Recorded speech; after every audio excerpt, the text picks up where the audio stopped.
जय हिंद दोस्तों। और अभी फिलहाल में हरियाणा में विधानसभा का चुनाव हुआ और उस विधानसभा के अंतर्गत एग्जिट पोल जो किनकी सरकार बनेगा उनके जैसे कि रुझान ऑलरेडी जैसे कि आ चुका है और आप लोग देखो भी जैसे कि देखने की कोशिश कर रहे होंगे। और इस रुझान के अंतर्गत जो एग्जिट पोल है उसके अकॉर्डिंग वहाँ पे जो गत जैसे कि 10 वर्षों से सरकार बीजेपी का था और बीजेपी वहाँ पे पिछड़ते हुए नजर आ रहा है। जैसे कि आप फोटो में देखने की कोशिश करिएगा कि हरियाणा का जो एग्जिट पोल बताता है वो कुल सीट हरियाणा में 90 गो है, यानी कि हरियाणा विधानसभा क्षेत्र के अंतर्गत 90 विधानसभा सीटें यानी 90 विधायक हैं, जिसमें से बीजेपी को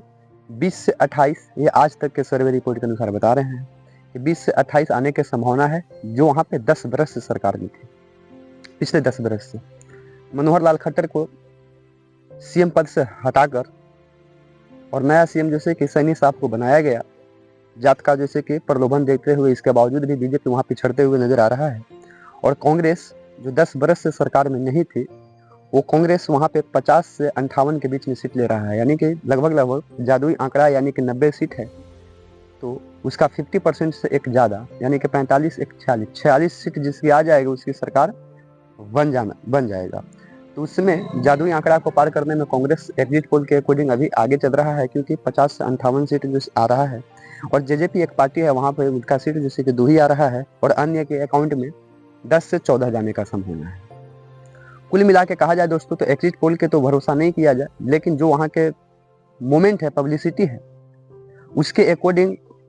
हरियाणा के अंतर्गत कांग्रेस की सरकार बनना तो तय है। ये हमें भी पूरा विश्वास है और आप भी जैसे कि 8 तारीख के बाद ये बात को कंफर्म हो जाइएगा कि हरियाणा में 8 तारीख को जब रुझान आएगा तो लगभग 1:30-2 बजे के आसपास में ये जैसे कंफर्म हो जाएगा कि वहाँ पे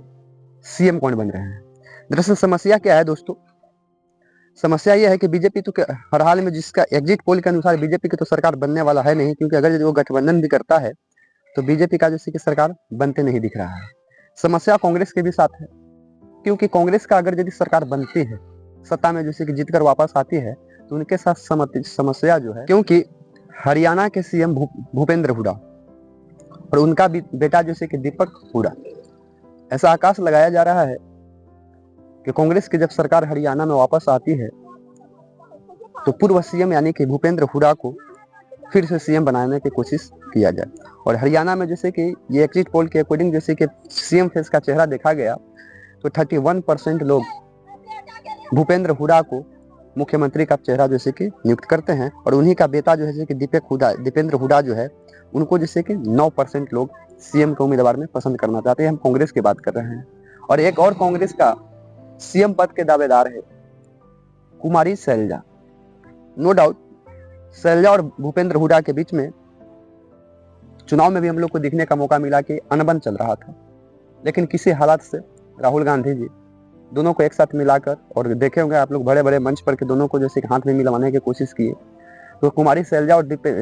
भूपेंद्र हुड्डा के बीच में संबंध ऐसे तो कहा जाए ठीक नहीं है, लेकिन राहुल गांधी के सहयोग से ठीक है और दोनों कांग्रेस के लिए जैसे कि प्रचार वगैरह कर रही थी, नो डाउट। तो इसके अकॉर्डिंग वहाँ पे सरकार बनते हुए तो दिख रहा है कांग्रेस का,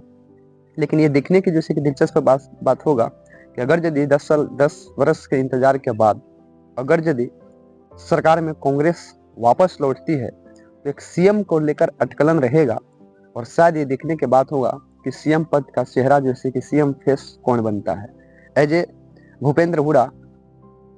अगर नहीं बनते हैं तो क्या वो अपने बेटे को जैसे कि बनाने के दाव पे फेंकते हैं, ये देखने के बाद होगा, क्योंकि उनको भी जैसे कि आज तक के सर्वे के अनुसार एग्जिट पोल के अकॉर्डिंग 9%, और जैसे कुमारी शैलजा जिनकी हम बात बोल रहे हैं वो भी जैसे कि कांग्रेस का जैसे कि भावी या कह सकते हैं एक दावादार सीएम फेस का चेहरा है, उनको भी जनता जैसे कि 5% पसंद कर रही है। इसके अकॉर्डिंग देखा जाए दोस्तों तो बहुत ही जैसे कि दमखम से दोनों दल जैसे कि जो केंद्र में दोनों दल है बीजेपी और कांग्रेस, ये दम और दोनों ही जैसे कि दम से जैसे कि चुनाव के मैदान में जैसे उतरते हैं। और वहाँ के जैसे कि पब्लिक सर्वेलांस के अकॉर्डिंग यदि देखा जाता है तो एग्जिट पोल के अनुसार सरकार फिसलते हुए नजर आ रहा है बीजेपी का, क्योंकि 10 बरस से वहाँ पे सरकार था। अब इसका जैसे कि नतीजा क्या होता है ये तो हम लोग को दिख रहा है, लेकिन फाइनली ये एग्जिट पोल के भरोसा नहीं किया जाए, क्योंकि 2 ही दिन के बाद है 8 तारीख को ये पता लग जाएगा हम लोग को कि फाइनली जैसे कि सरकार में कौन बनता है। अगर इससे रिलेटेड यदि आप लोग को भी जैसे सवाल होता है तो कमेंट सेक्शन में बताने का जरूर कीजिएगा। जय हिंद।